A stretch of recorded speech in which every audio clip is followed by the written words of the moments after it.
Oh man, the crowds were electric. I glanced back down 6th Avenue. I could not see the end. It was just tens of thousands of people. And for just a moment, I let myself think about how wild it was that I was trying to place. What are you taking before the race? Well, we call it my race day cocktail. Race day cocktail. I'd take 1,000 milligrams of... Good job, honey. You got this. Stay strong, stay tough. Holy crap, I can't believe she's in first place. I'm sticking in this. I'm sticking at this pace. I'm like, it was work at that point. I was grinning ear to ear. I could not believe it. I was so excited. I saw the orange tape. The crowd was just nuts. All these people filming me. Discipline in general is always rewarding, but discipline in an area that you're passionate about is a joy. And that's what this has been for me. This looks like it took me a season. It didn't take me a season. This took me a couple decades to get to.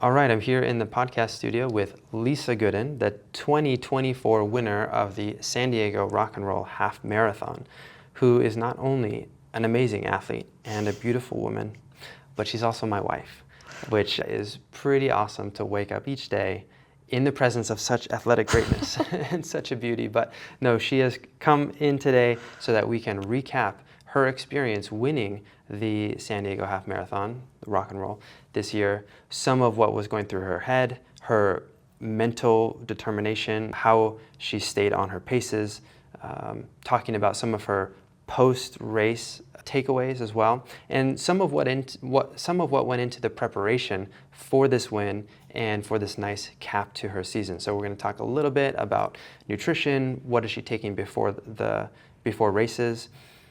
What is she thinking about? What's her race strategy? And then just in this specific race, how did this unfold? So I hope you guys enjoy this conversation between myself and Lisa Goodin.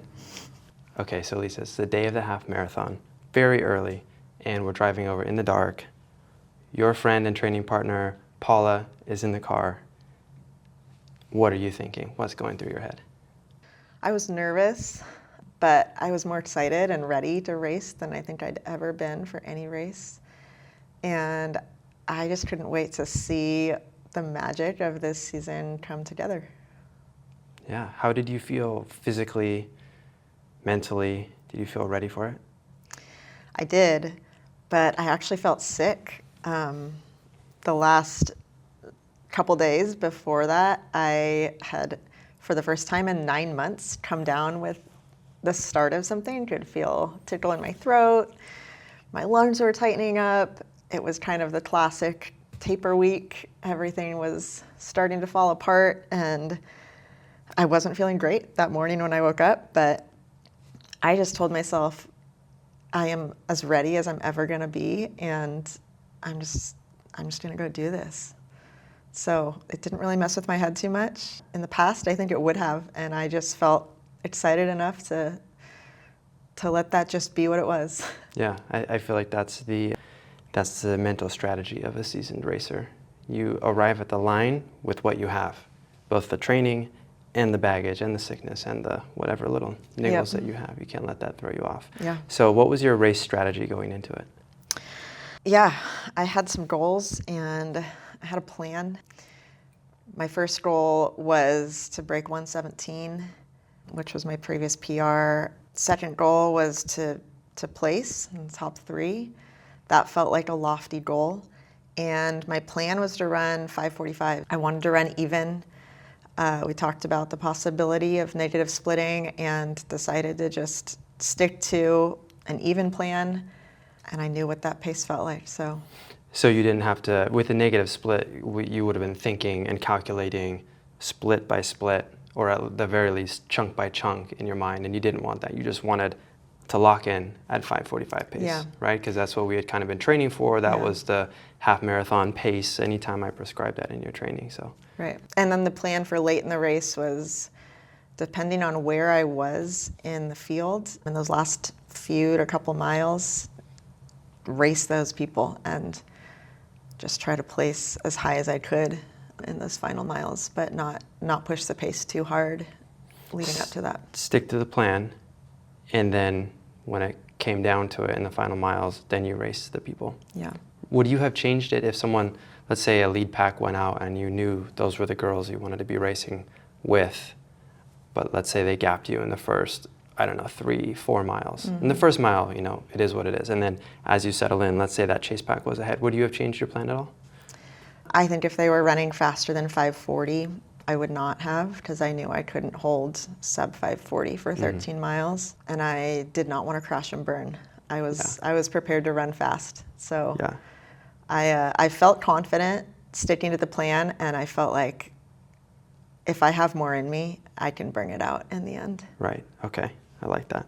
And we had talked about that too, right? Where you set yourself up for that excellent finish. Be with the people you want to race with, but you know, obviously, if some crazy stud athlete, you know, elite athlete showed up, you're not going to go race with her. Right. You had to run the best that you could on that day.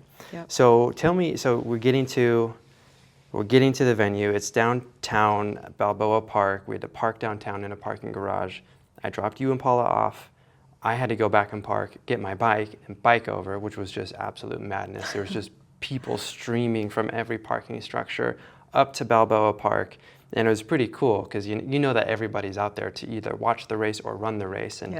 And so it just, the camaraderie, even though I wasn't running, it felt pretty fun. So I got there and it was chaos. There was music, there was the announcer, there were the elites, there were the everybody else who's just running this thing. What was that situation like at the start? Warming up, there was a crazy bathroom incident, not an incident, but an adventure that happened. Not much of an adventure. The lines for the bathroom were just plain silly, so that was not going to happen. So Paul and I found a bush, and she shooed away some people trying to come use our bush. So while you were using it, they came to try to use it? Yeah. Oh man, It was kind of on a hillside. They didn't even wait their turn? Well, I mean, there were a lot of people. There were only so many bushes. She gave me my privacy. She kept them away. You guys kept each other's back. Yeah, it was a lot of people. I really just had to kind of stay out of it. Yeah.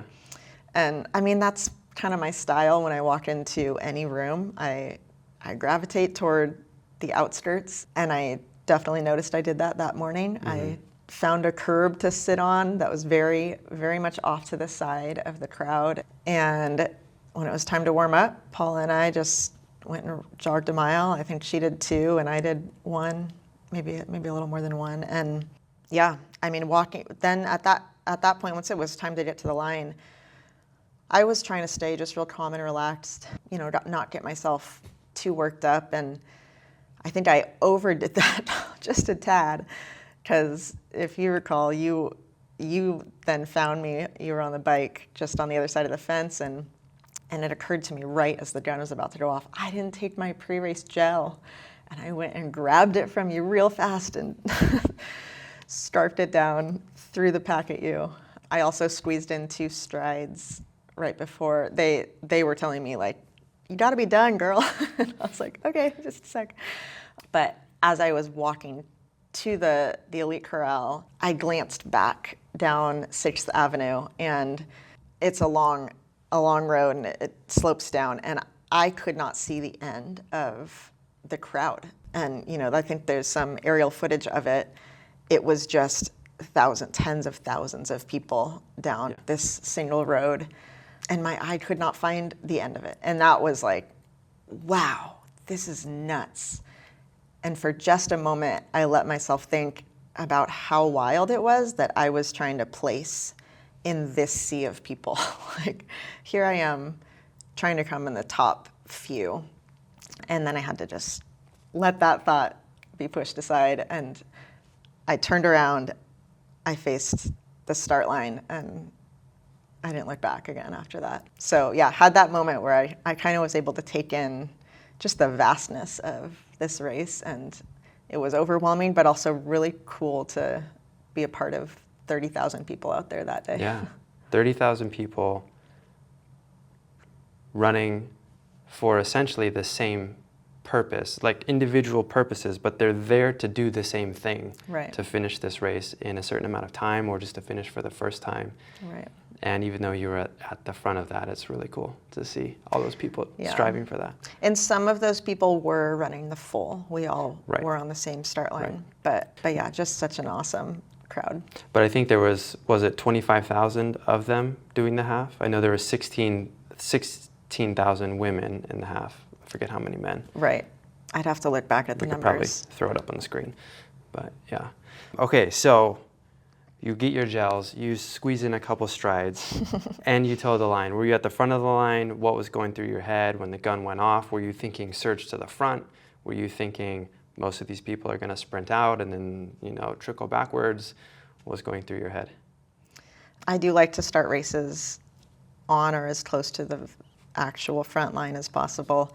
There were a few lines deep, I think, of guys that were ahead of me, and I didn't push through them because I knew they were going to take off. But I started right behind them, so I was probably 4 rows back. And, I didn't think too hard before the gun went off about how hard I'd surge. I just, like I said, I planned to lock in my pace.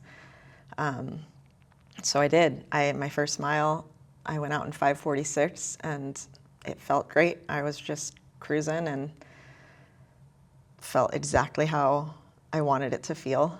Yeah, miles 2 and 3 were a bit hilly. I train on hills a lot, so for me it wasn't much. It didn't feel hard, but enough to slow my pace down for sure. So I had to push a little harder to hold that pace. I think mile 2 was a tad slow, but maybe 5:50 or so. But by mile 5, I was still averaging 5:47s.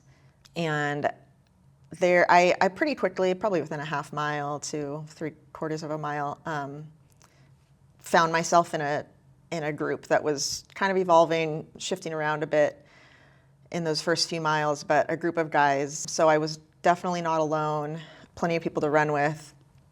One of my teammates, James, was in that pack, so fun to run with a teammate who I train with sometimes, and yeah, some other familiar local runners that I've seen at other races and I'm on a first name basis with. So yeah, I found a crowd or a group to run with and kind of just hung with them. I was maybe a little steadier than some of them. James eventually surged ahead. He started out a little slower and took off later. Some of those guys fell back, but we worked together for those early miles, and that was helpful.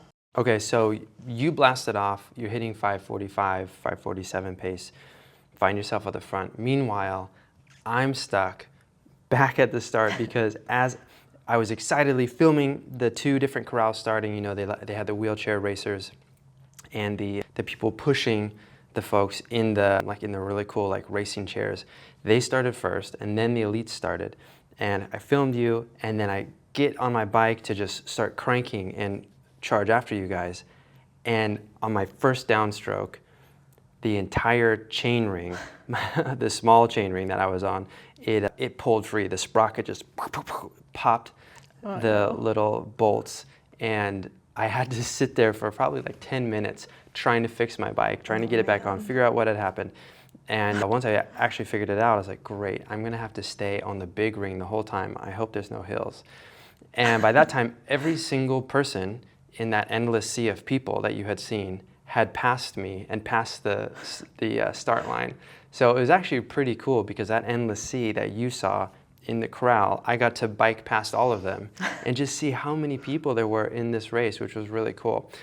And the crazy thing is I had to work really hard to catch up with you guys because as you know, but as you might not know, I'm directionally challenged. So I had all these screenshots of the map on my phone and these turn-by-turn directions, and I was having to look at it as I'm cycling, and I had to stop at one point and consult the map. Okay, how do I get to where I think they are?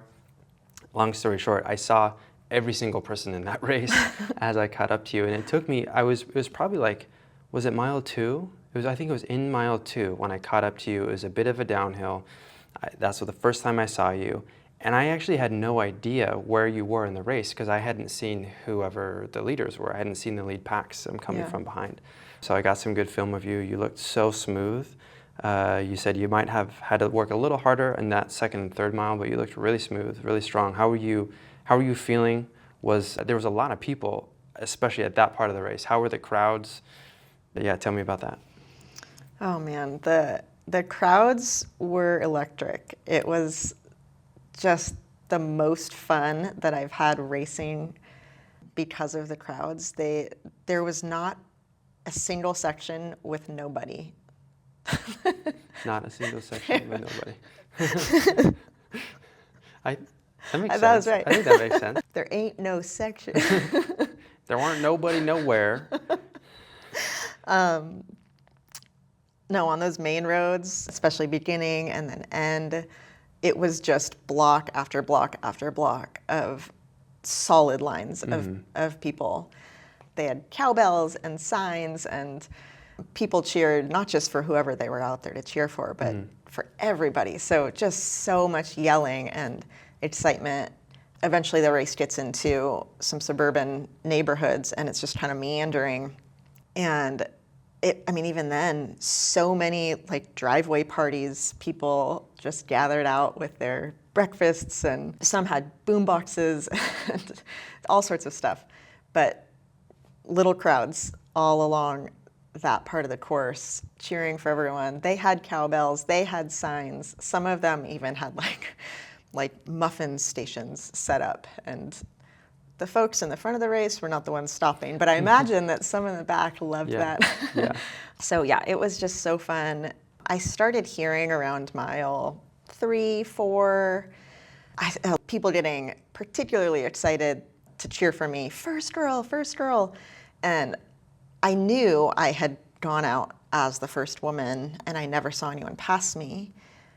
I kind of kept waiting for someone to come and contest my lead, and no one did. And it was by about mile 4 or 5 that, as I'm hearing these cheers, I'm also noticing I'm not hearing them cheering for another girl anywhere within earshot. So I thought, could I really have that much of a lead on second place this early in the race?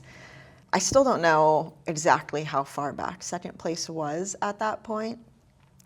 That was a little bit weird for me. It took me all those miles to kind of accept the fact that, I am leading this race.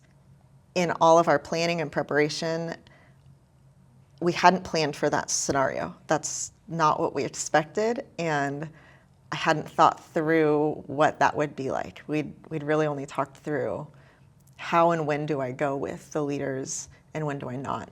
So yeah, the crowds were helpful in that sense, and kind of like helping me to gauge where I was. So there was a ton of people out on the course. You were hearing first girl. Was there any obstructions on the course? Was there anyone like kind of banditing it, running with the leaders? Sometimes that happens. Bikers running alongside. I know myself on the bike, I was like, stay off the course, don't impede runners. I wanted to get some phone video, the iPhone shots of you, and to cheer for you and our friends at as many places as possible. But I was so nervous about like getting called out or somehow getting you DQ'd. I was 1,000 steps away from doing that, but I was nervous about it, obviously. So I was like staying as far to the side as possible, which sometimes made me have to dodge various pedestrians and dogs and signs and tents. But was there anything like that for you? Any people on the course? Well, actually, I too was nervous about you getting me DQ'd, but you did such an amazing job of everything you're saying, staying off the course. And because I was a little bit focused on that early on, I noticed these 2 women on bikes, and they appeared to like just be out for a ride. And I was like, okay, I get that you're wanting to maybe watch some of this race while you're riding, but I did feel like they weren't doing as good of a job as you were of like staying out of the way. And at one point, they were kind of off to the side, but it was like one side or the other, and they kept switching back and forth. I was like, why? Like, why don't you just find another road to ride on? But at one point, they did cross in front of me, and it was like kind of an awkward cross, and there wasn't a huge gap between me and the people in front of me, and so I didn't get close to hitting them. They didn't get close to hitting me, but it just was weird. And I was like, okay, what are these cyclists trying to do? That was around mile 2 or 3. By about mile 5, these ladies, like, they just kept on showing up. It was like they'd pop up on my left, they'd pop up on my right, and then they'd disappear. And so I'm like, okay, these ladies are going to get me DQ'd. Jacob's working so hard not to, and he's not going to. But these women who are strangers to me, and I don't know them, I need to make sure that everyone knows I am not associated with these people. And so I was like deliberately trying to not look at them, to not indicate that I at all had any connection with these people.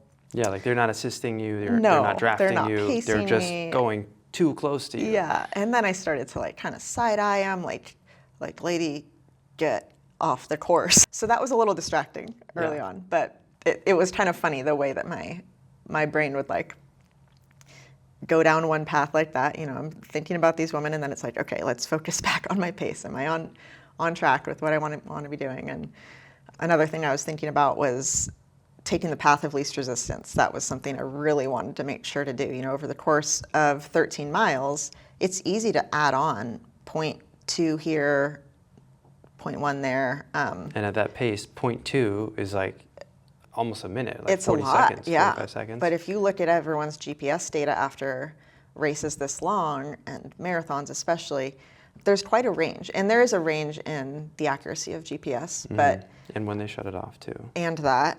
But you know, you'll have a different measurement from someone if you're running path of least resistance versus someone who's running on the outside the whole time.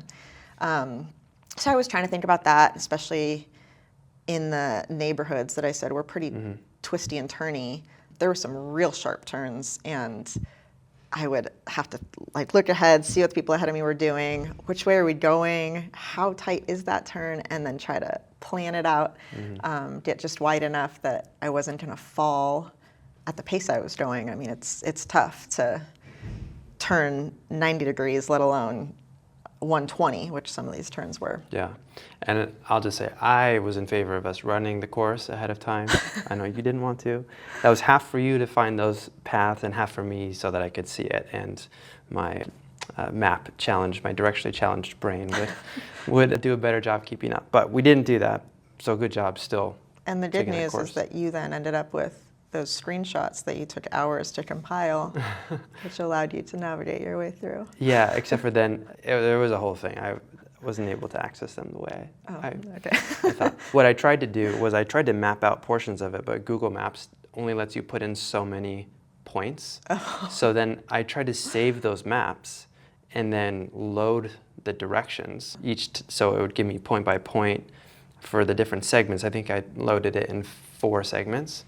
And then none of them worked on race day, so I was like, great, I'm screwed. Okay, so we're getting into the meat of the race, the middle of it, miles. So that was like the first 5 or 6 miles.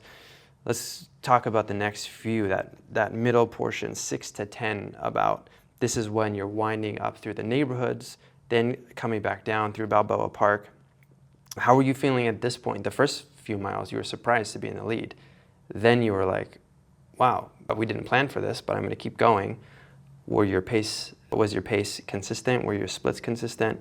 How did your mental strategy change as the race unfolded?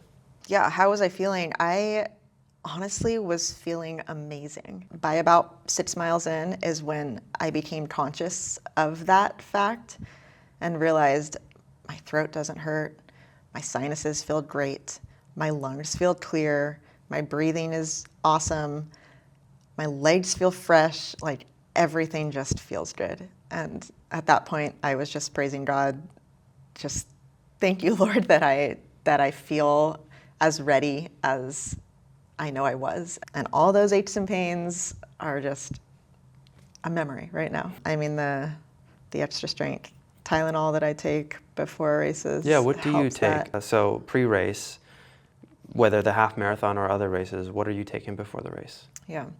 Well, we call it my race day cocktail. Race day cocktail. I'd take 1,000 milligrams of Tylenol. Mm-hmm. I And the reason for the pain. So you don't feel any aches or pains during it, and you never do that in training. Right. In training, we want to listen to the body, listen to those aches and pains. Yes. Use that to help, tweak and guide. But on race day, that's a day to perform. Yep. And so you do that, but also because Tylenol, there's some evidence to show that it would help, that it helps a little bit with thermoregulation, which would boost performance in a half marathon. Okay, exactly. go on. I take 200 milligrams of caffeine. I Okay. also don't use caffeine ever besides race day. So it's a novel stimulus for you. It So that is. 200 is like a punch in the face in a good way. Absolutely. Right? And then you're chatty the rest of the day. Very. Yeah. Except for after this one, you were not as chatty. You were pretty tired. I was a little out of it. Yeah, but that really helps. If you're a habitual caffeine user, it still helps. And if you take a little bit more than what you're used to, it helps. But I think even more so, and it's dependent on the individual. But if you don't use caffeine and then you use it for the race, if you're a responder, it can really help. Yeah. Yeah. I take one gel before I race. Mm-hmm. And does that gel have caffeine or just carbs? No caffeine. Okay. And I took a Never Second. a Never Second. I drink my fluid pre-race. Mm-hmm. Yes. I have the fluid performance drink before I race, which is actually intended for during exercise, but I love using it before And races and workouts. that's some electrolytes, sodium and others, a good balance of that sodium, potassium, magnesium, some carbs, right? But not a ton. Like for half marathon and below, we're not necessarily trying to maximize glucose uptake, right? And so, anyways, go on. Yeah, that's my pre-race cocktail. Tylenol, caffeine, some Fluid. carbs with sodium in the form of fluid. And gel, yeah. Got it. And the gel, the Never Second gel. I don't do the gel for all races, but for a half marathon. Yeah, just to load up a little bit more. And then how many gels did you take during the race? Where did you carry it? Just carry it in the sports bra? Okay, yeah. I took one. I took took one, one, yeah. and I had it in my sports bra. And I took it around 50 minutes or so. Usually, I do grab a cup at most aid stations, and I get a few drops in me. Yeah, And then it's there are hard a to really- couple, I plan for the aid station or stations when I'm gonna have my gel. I looked at the map ahead of time. I studied where they all were, planned out where the gel, at what mile point I would have the gel so that I could finish it before I got to an aid station and follow it up with water. And with that cup, I was more intentional about trying to get more of that water in me. Got it. I mean, I guess I just never caught you at an aid station, so Yeah. I haven't seen that. Yeah. But, obviously you do want to drink water. But with the half marathon, yes, it's important, but I think we see actually a lot of elites, they'll do a gel and some water if they can, but it's like you said, it's a couple swallows because you can't drink that whole cup. It's a couple swallows, and if it's hot out, dump the rest on yourself. It honestly, whether I take a cup or not, depends very much on where the distributors are standing. And So you don't want to go far outside. Yeah, if it's going to take me off course and I don't need that water right then, I'm not going to go for it. But these aid station volunteers were actually doing a great job. And one of them, I don't remember which station it was, but one of them said to me, or said to their buddies there, she knows how to do it. Because and he knew what he was doing. He knew how to move with me as I tried to grab it. Got some pros out there. And I, grabbed it, did the quick sip and then tossed it. And you can see some other people are real clunky about it. Yeah. It's like practicing handoffs in It track. really is. Although you're never on the 4x4 And sometimes you miss. Sometimes you try to grab one, Yeah. especially if the person is stiff, if they're just holding it. But these guys knew what they were doing. So Nice. That's awesome. That's great. yeah, good water station experience. So I think it was somewhere in these middle miles that I actually realized that you were leading. I think I was in one of the neighborhoods. You were coming down a slope, and I had gotten there before the leaders of the men's race. So I saw them go by, across the street, waiting for you, and I kept waiting for other women to go by, and then I saw your pink jersey in the distance, and I was like, holy crap, you were leading. And I think this was mile, 6, 7, 8, somewhere right in there. And it was such a shocker to me because I'm used to being surprised by how well you race you tend to outrace your training. Whatever we do in training, you tend to be able to either match that or exceed what we've done.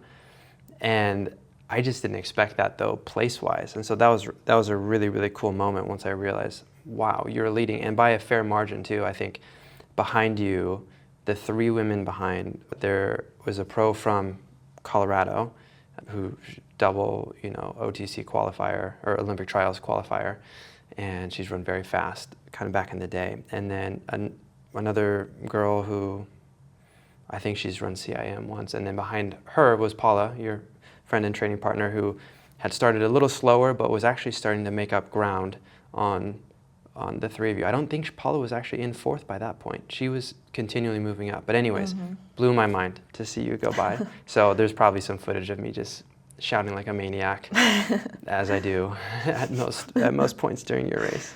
So you cheer so well. My teammates appreciated all of the actually helpful things that you say. Oh, good. I feel not just yay, but yeah, but like go get that guy or use it downhill. Yeah. Yeah, I felt bad because I don't know all of your teammates by name yet, and sometimes, especially if I don't have my glasses on, I can't spot their running stride yet. I don't know their movement patterns by name. That's a weird thing to say. Their movement pattern by name. And so I don't always know their name to cheer for them. So I'll just say like, go PRT, the name of your team, But that was fun cheering for them. So that was when I realized you were leading. Were you leading? You were leading from the gun, I think you already said. I was. Yeah, but tell me more about what kept you going during these middle miles. Well, like I said, I had guys to work with the whole time, and so I was trying to stay with that group, but it was somewhere right around mile 6 or in mile 6 when suddenly it just hit me that I was leading this race. Like, that just started to sink in, and that didn't just mean that I was currently leading, that meant I could win this race. And suddenly I had a vivid image flash across my mind of crossing the finish line and breaking the tape. And as soon as I saw that, I kicked it into a new gear. I got really excited, realizing like this could be my reality in another half of this race. And that mile split, the reason that I am pretty sure it was mile 6 is because of my splits. That mile split was fast. I ran a 5:37 to go, and so my next split was a little slower on purpose, trying to just save some in the tank. But yeah, that was kind of my mental shifting moment, where I went from like, I have a strategy and I'm sticking to my strategy, to suddenly the new plan being to win this race. And I was still going to stick to my plan, but I was going to do what it took to hang on to that lead. So that was an exciting realization for me. That's awesome. So if mile 6 was your almost second wind boost of stamina and determination, resulting in just a feeling of flying, that was maybe, I don't want to say your easiest mile, but maybe your most kind of that peak of your confidence in the race, maybe, let's say, of your realization that I'm in control, I'm going to do what it takes to win. Yeah. What was the hardest part of the race? Did it happen in this middle section? Was it at the end? I don't want to jump too far ahead, but.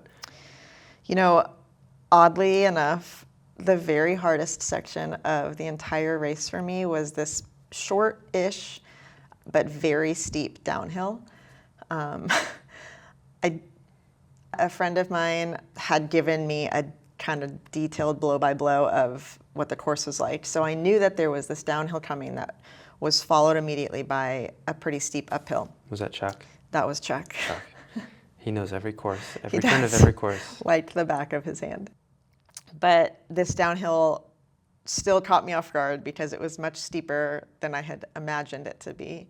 And thankfully, because there were so many people in this race and I could see all these runners in front of me, I could prepare a little bit. I had a few seconds of prep time because I saw a bunch of runners, not just one, but a whole handful of them in front of me, flailing like windmill style, like big arms all the way down this hill. And some of them were even zigzagging, which of course is entirely inefficient in a race. Well, but it slows down. It slows you down. It decreases helps. Yes. So there, it's like a self-protection mechanism. But I do that when I'm training. But there's no way I'm going to do that in a race that I'm trying to win. You're just going to take that eccentric impact Right. and go And with it was, gravity. and it, like I said, like I could see the bottom of the hill. This wasn't like a mile-long hill that was going to destroy my quads. So I had to gear up though, because I mean, this is the kind of hill you could just eat it bad on. So as I approached, I had that like 2 seconds of prep time, seeing the flailing arms and the zigzaggers, and I decided, all right, here's my plan of attack. Don't flail, don't zigzag, and don't fall. Just get to the bottom of this hill. And instinctively, I found myself saying out loud the entire time that I'm running down this hill, don't fall, don't fall, don't fall, don't fall, don't fall. And I did not fall. So Hey, good job. plan was executed well.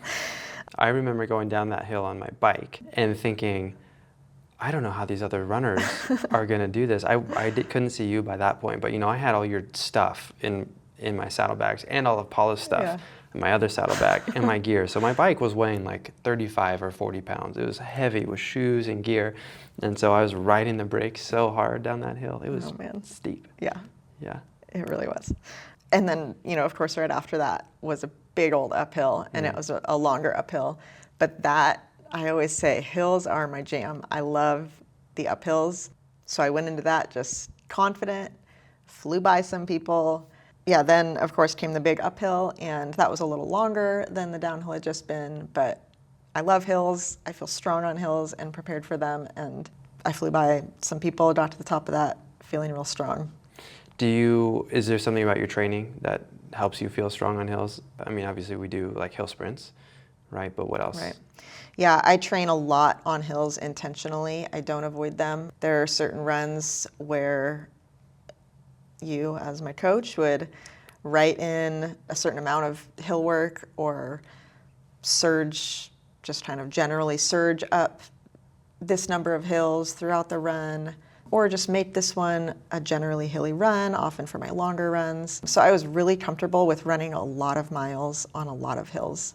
And often I would seek out even just a subtle incline for my strides, even if they were supposed to be flat, just to work a little harder. And I train on them in such a way as to not fear them. That's awesome. And you also track a little bit. You kind of like tracking weekly mileage. You also like to track your weekly elevation gain, right? I do. So like, oh, this is a big elevation day. It's gonna. Shortly after that hill section, there is around mile 10 or 11, there was this huge biofreeze station. It was kind of like a water station, but I remember it being bigger. Biofreeze is like icy hot. Yes. In case you didn't know. All these people there ready to administer biofreeze to racers. And I ran through it, and I think I actually laughed out loud, like let out a quick laugh as I was thinking, yeah, I've been running this pace for 10 or 11 miles, but I think right now I'll stop and get a little spa treatment. Hey, can you come rub that on my calf? So yeah, that was funny to me. I was really curious how many people Yeah.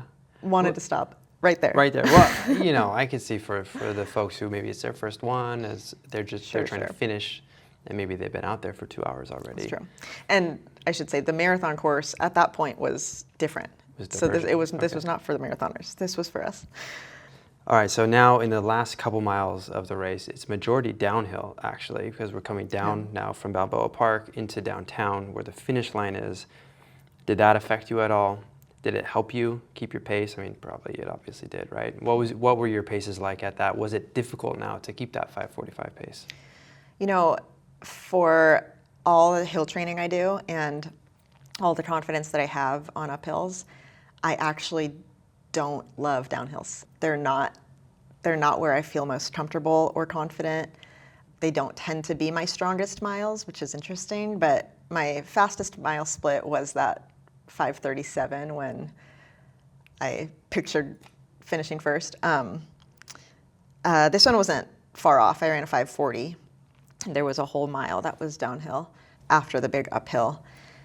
But that was probably the longest stretch where I had to mentally like dig in deep and decide I'm sticking in this. I'm sticking at this pace. I'm like, it was work at that point.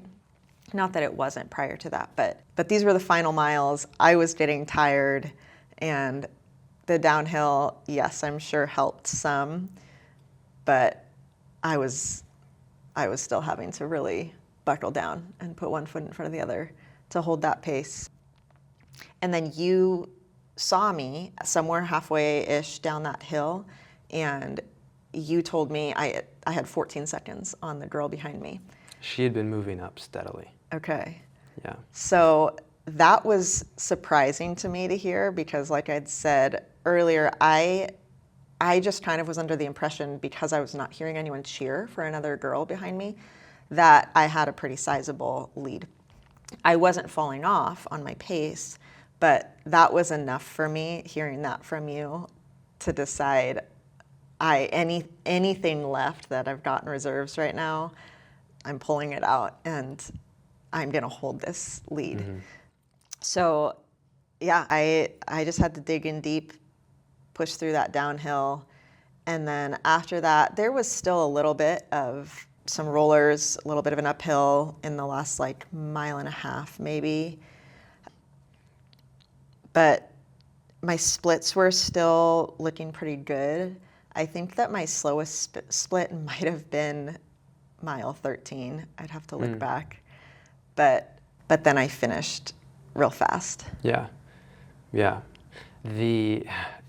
So when I called out that she was 14 seconds behind, the whole time, again, I have this thing in my head where I'm like, I'm probably the craziest fan out here, and I do not want to look like I'm like giving you special help. And I had been cheering for all of our friends in the race, but I also made an extra special effort. I hope that the two competitors behind you noticed.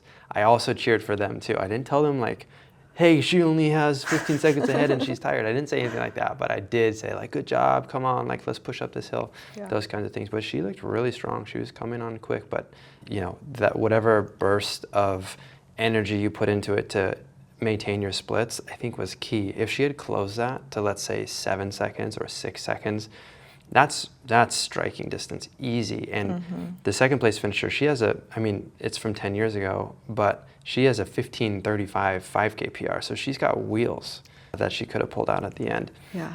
So good job there. At this point in the race, as the coach / fan, my Insta360 had died, so I didn't have footage of what I was going through. You were falling apart. But I wish I did, because I was so proud of myself for having hit multiple points along the course to cheer, not getting lost. But then I had to cut through Balboa Park. And I asked someone, I said, hey, is there a path that goes all the way through from this point to that point? And she's like, oh yeah, there's tons of paths. Like, you're gonna be able to make it. There was not a path to where I was trying to go. So I ended up on my road bike with my skinny road tubes, weighed down in the back with 30 pounds of running gear and camera gear, bouncing along this like gravel fire road with potholes, and like the front was like doing this and everything was falling off my handlebars, and I was just like, I just have to get there. So it's just, and pedaling on the big gear the whole time, just downstroke, downstroke, downstroke. Oh, so it was pretty epic, but no one was there to see it, and I didn't film it. So well, I will tell you that every word that you yelled and cheered, I heard, and my teammates heard, and all of those other people around me heard, and you were an epic part of our experience. Glad to know. And I was thinking by mile 12, when I heard you on that downhill, that you deserved some sort of an award for the MVP cheer squad. Well, considering that they didn't even recognize the top 3 finishers at the award ceremony, I don't think I should get an award. But if they had, I would have been like, hey, where's the top fan award?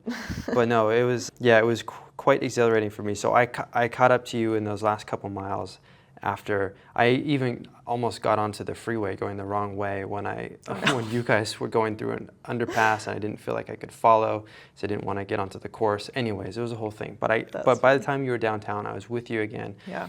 Well, speaking of cyclists on the course, Mm-hmm. at this point, it was around mile 12. My lady cyclist friends, they were still there. And it finally occurred to me, they were my pace bikes. Oh, I didn't even I realize found out that. later they were officially deemed bike escorts. They can't call them pace bikes. But because I was leading the race, I had these assigned escorts, and there were 2 assigned to each race leader. That's hilarious. Males, the men and the women, and then for the marathon as well. But once I figured it out, I was like, oh my gosh, that made so much more sense. But it would have been great had I somehow been alerted to the fact. Yeah, or at least have like a vest that says Or a vest. leader bike That- or something. That would have been helpful. You know? Or they could have just said, hey. It was so funny. At one point, I think I tried to make some conversation with the girl, because by this point I Yeah. knew that she was the person who was supposed to pace you in. Yeah. Not pace you in, but ride with you in, Yeah. to keep track of you. But no, she was locked in. She didn't want to talk to me. So I was like, okay, all right, I'm going to keep my distance. Okay, so by now you're screaming towards the finish line. We both know you're in the lead. It still wasn't a done deal. It wasn't sealed, because number 2 is coming up quickly, to almost within striking distance. I got some good footage and of you running down, I forget which street it was, but downhill you see the skyscrapers in the background. And then this kid who he wasn't even wearing like a singlet and running shorts. It didn't look like it anyways to me. Running in like a t-shirt, just flies out of nowhere and comes up on you. I don't know if in the video I have him passing you, but did that mess with you at all? Did you try to go with him? You know, honestly, all I can say is props to that kid. In my head, he was the gym shorts kid. Yeah, the gym shorts kid. I think he had a cotton t-shirt on and, yeah, like baggy gym shorts down to his knees. I mean, this guy did not show up to win this race, but then he ran epically. Yeah, I looked him up afterwards, and as we were preparing for this, he runs for Furman College or Okay. University.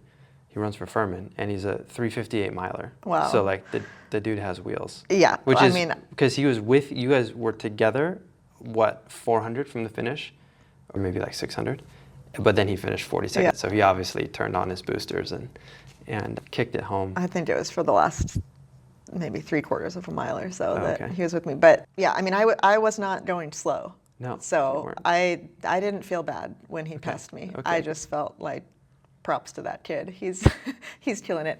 But yes, I tried to use that pull me up, and I went with him as best I could. I think I gained a little bit of ground after he passed me by quite a bit, but he still finished way ahead of me. Yeah, but But it was pretty awesome.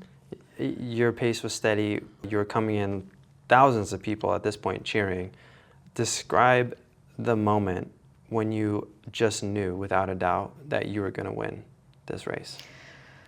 Yeah, there's one final turn, a 90-degree turn, turning left, and then it's a long straightaway. I don't know if it's a full 400 at that point or somewhere between like 250 and 400, but it's a ways. And as I came up on that turn, the crowd just got thick. It was like layers of people and so loud. And I'm approaching it, and there is this like gaggle of 30 teenage girl cheerleaders. And their level of excitement was just through the roof. I believe I probably went a little bit deaf in that 5 seconds that I was passing them. And specifically when they realized that I was the first female finisher, they just went nuts, That's lost awesome. their minds. And in doing so, they all jumped onto the course. And so I was like, this is great. like, this energy is amazing. And I was grinning ear to ear at this point, both because I was realizing I've got this, and because these girls had a contagious energy. But I was like, girls, you were adding like 2 seconds to my time here. Yeah. So I just swerved so wide. But that was like such a boost. I mean, how can you not pick it up with that kind of energy? So I came around that turn with that like turbo boost behind me. And then it was just like, it felt like a long stride that usually I could hold that pace for 100 and, you know, then I'm done. But it was just like an easy stride for 300-ish, whatever, 250 to 400. And I just felt so smooth, like I was just floating, and I was grinning ear to ear. I could not believe it. I was so excited. I saw the gym shorts kid ahead of me, just trying to draw him in. I saw the orange tape. The crowd was just nuts. All these people filming me. I was like, this is so weird. I'm like a stranger to all of them. But I'm winning this huge race, and so this is exciting to them. And it was just so much fun energy. And then as I crossed the tape, just without thinking, just threw my hands over my face. I had tears. Like, I was just so overcome with emotion after. It wasn't just that day, you know, it was the season. It was the build up to this moment, knowing in that moment everything that had gone behind crossing this line and breaking that tape, and all the people that had been a part of that, and most notably you, and then my teammates and this community of runners that I'd become a part of this year. And like, it was just like all of it flashed at me all at once as I crossed this line, break the tape. Just such an awesome moment.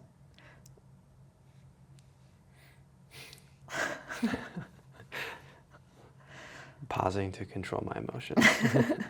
It's so fun to relive it. And that's really cool. Yeah, in that last mile or 800 meters, I was, of course, just elated. And then when I heard your name I pulled out the phone to like say something to remember the moment, like Lisa's winning. And then I heard your name, over the loudspeaker, the announcer saying Lisa Goodin and something. I don't even remember, just that you were the first female finisher. That was really, really special. Yeah, that was really cool. And then just your emotional release at that moment. Because like you said, it was not just the race, it's the hundreds and thousands of miles logged and hundreds of days waking up early and double days and doing your yoga and going to bed early and recovering intentionally, all of that. And for you, it was the culminating race that we had trained you for, we had peaked you for. And we didn't know it then, but we know it now. It was going to be the last race for you of the USATF Road Series. You could have done the 10K a couple weeks later on 4th of July, but since the way that it works, they take your top, 3 places from each of those races.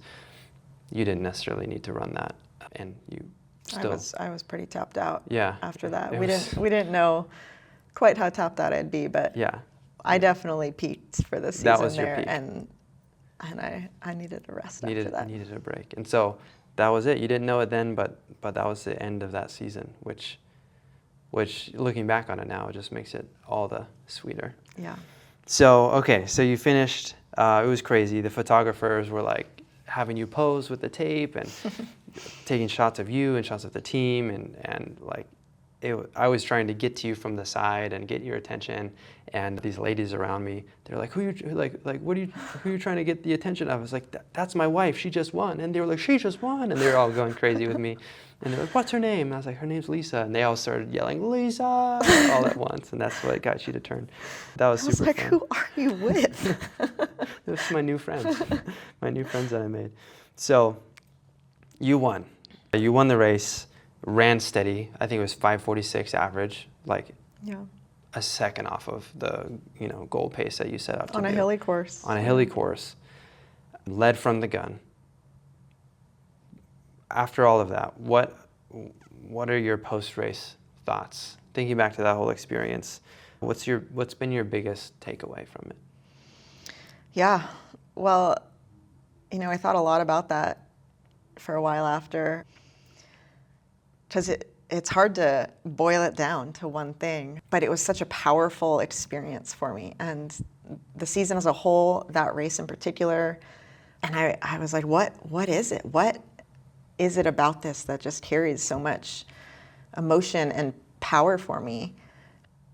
And I thought about how humans for centuries have demonstrated that limits are not fixed. And, we've broken through limit after limit after limit. People think that humans have done the best X, Y, or Z, and then they do better.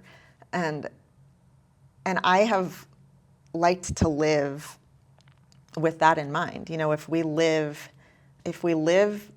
with a ceiling, assuming a ceiling above us, we're living in a box, and it might be cozy and tidy in there, but that's as far as we're ever going to get. And I get claustrophobic. I don't want to live in this box. So I love growth. I love progress, like personal character progress, physical progress.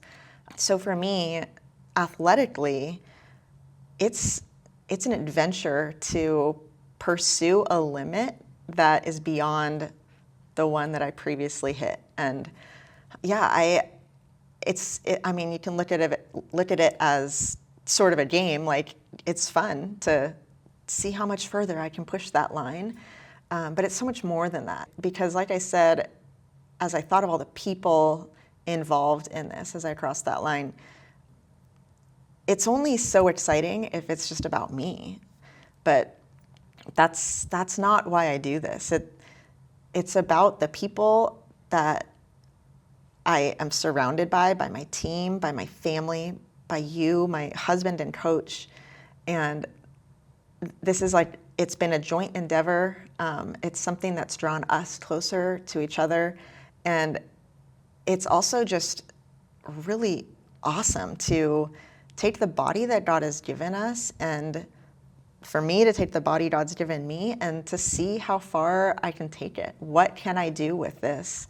And, a few years back, I was scared, terrified even, to try to find that limit, to push further than the best that I'd done so far in running. And I was scared because it's hard. It takes a lot of sacrifice and hard work, and there is a huge risk of failure to pursue goals that are lofty. And I went through a period of time where I really just didn't want to, because I was really afraid of failing, if I'm honest. And I had to push through that. And in deciding together, you and I, this season or prior to this season, that this was the time, I was gonna do it. I was gonna try and fail if I had to. I just had to decide to set that fear aside and be ready to lay it all on the line and fall flat on my face, if that's what it meant. But I wanted to see, what can I do if I put my heart and soul into this, and if I let it be something that the people around me help drive me to do.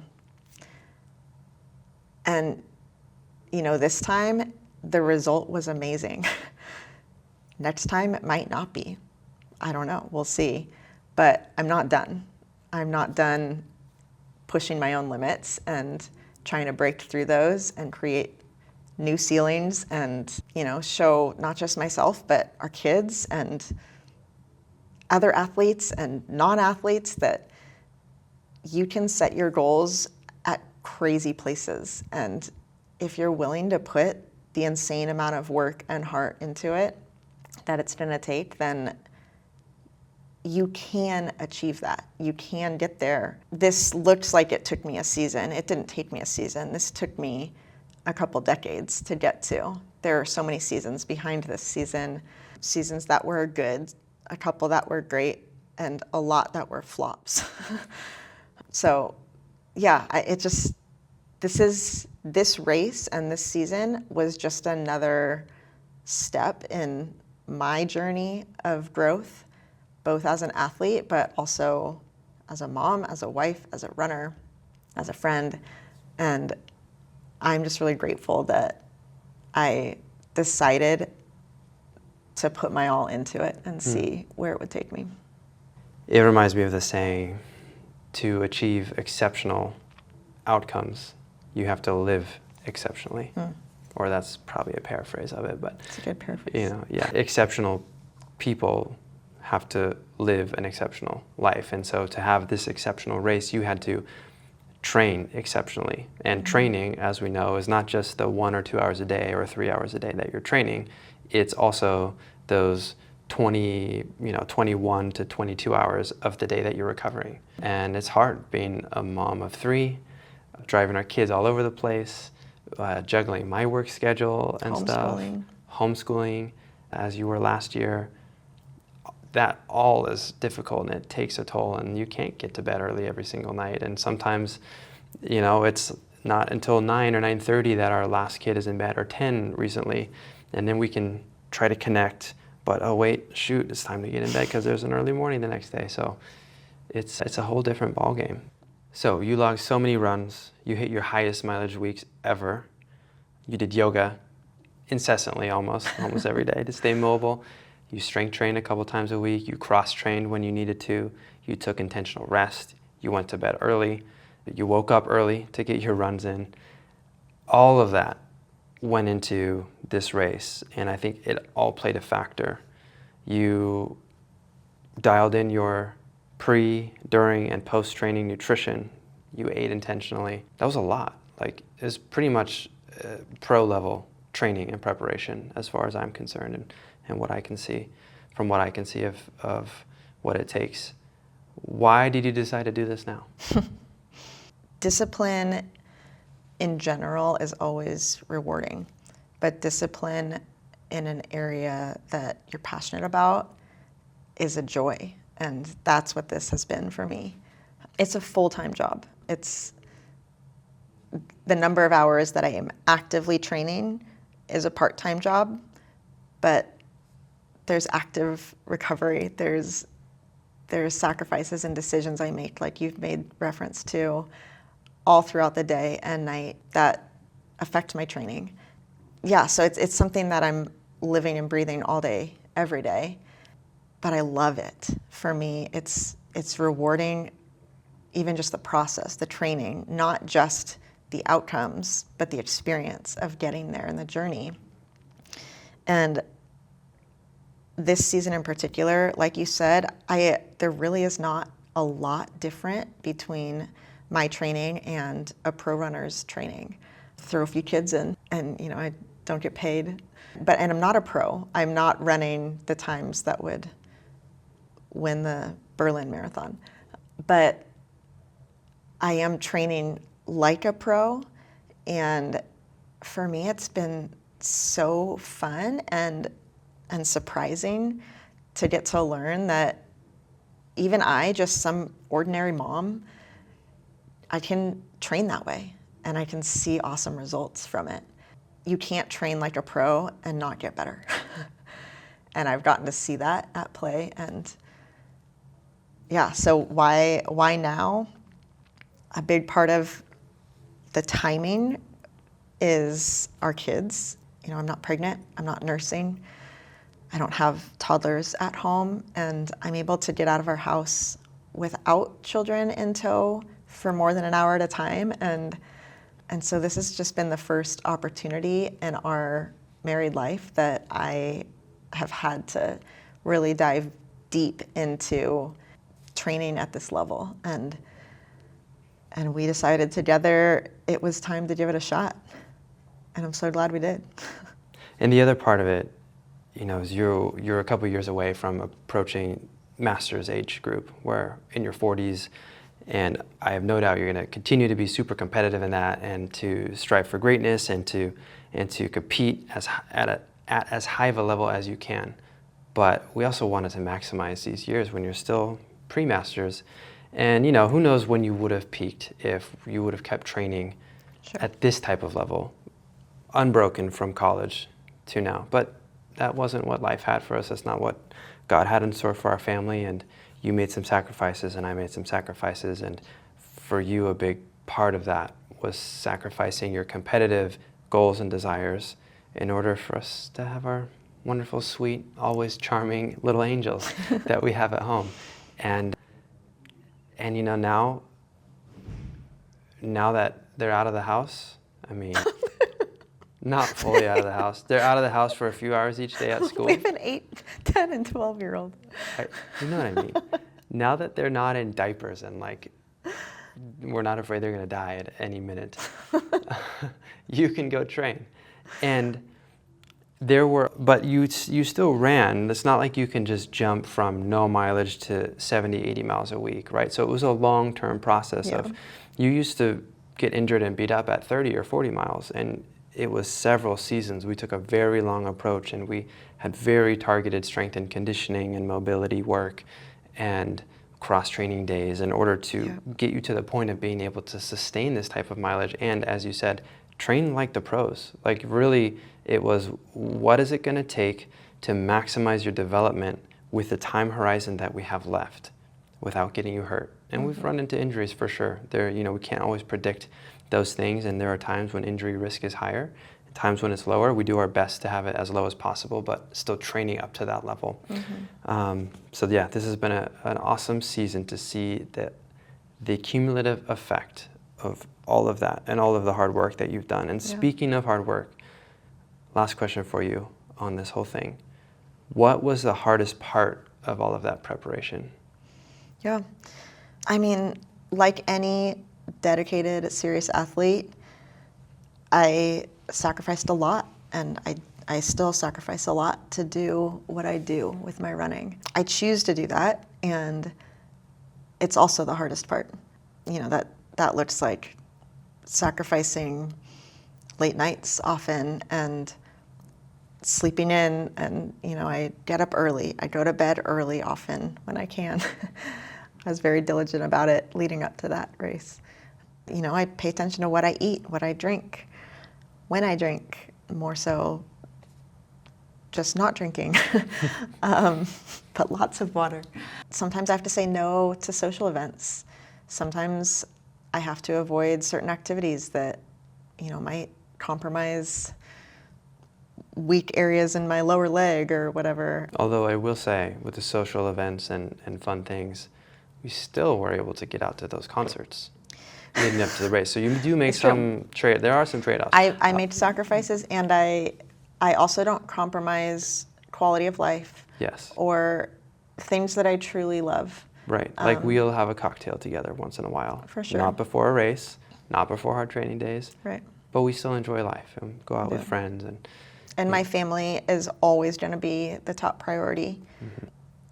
Sometimes that means I have to wake up at absurd hours in order to squeeze in my workouts.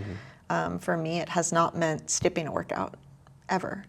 But I will make that workout happen, and that requires sacrifice, and that's hard. But I like sacrificing. I think that there's so much more value to life when we make hard sacrifices to do things that bring us joy and bring meaning and depth to our life and our character. So yeah, it's the hardest part and the most rewarding part. So if I could sum all of that up, just from your post-race thoughts and experiences, it's that breaking through limits is a source of adventure and joy for you. Humans have been doing it for thousands of years as a species and as individuals as well. And that growth, character-wise, physically, probably spiritually, mentally, emotionally, that growth is both rewarding and addicting. Yeah. Right? And so when you get addicted to it, you become addicted also to the process of it. They're intertwined. You can't separate the process from the growth. And in fact, if you were to do that, it would be an imbalance. That's where we get, like substance abuse and things like that. Those types of addictions where you're addicted to only the feel-good outcome and there's no hard work going into it. And I've really seen that process, unfold with you. And on top of that, maximizing the time horizon that you have left. Not left as in you can't do it anymore, but before you get into the master's years, and it just looks a little bit different. You might not be hitting time PRs in the same way in 5 or 10 years. And so how many years do you have left, and how can we maximize that by training as close to how a professional runner, who it's their job to train, as close to how they train as you can. And I think you really nailed it. Like, we did it smartly, we did it based on science and evidence and observations of your training, and I think you really put it all together on race day. Yeah, well, thanks for sitting down and chatting with me about it, even though I know everything, but we can now share it to those who want to listen. One of the primary ways that Lisa has changed her strategy this season has been to dial in her pre and her post-training nutrition strategies. You see, for the longest time, I've been trying to get Lisa to eat anything before she runs. I know that fueling is important. I understand that carbohydrates need to be available in order to continue to hit those higher intensities later and later into the run.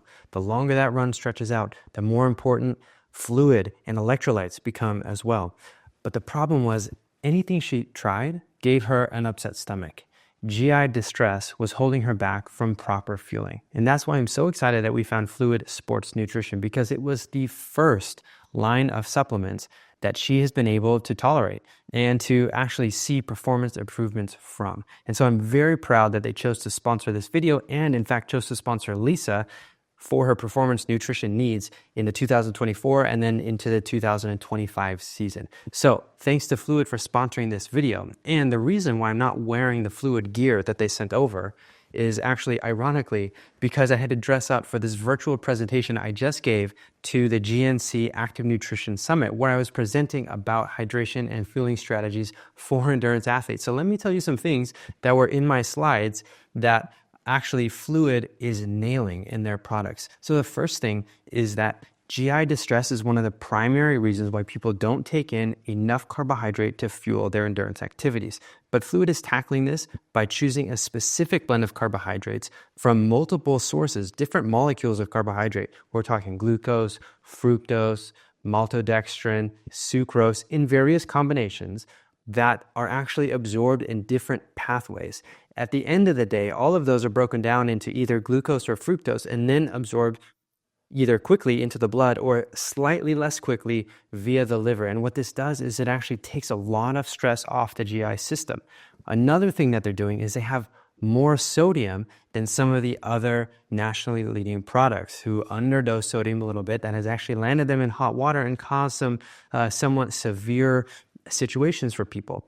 Fluid has actually put more sodium in their product, which is the primary electrolyte that you're going to lose when you're out there sweating. Yes, the other three are important to have, and Fluid includes those because they go above and beyond in their products, but you don't need them nearly as much as the sodium. So I like that there's a slightly higher sodium content.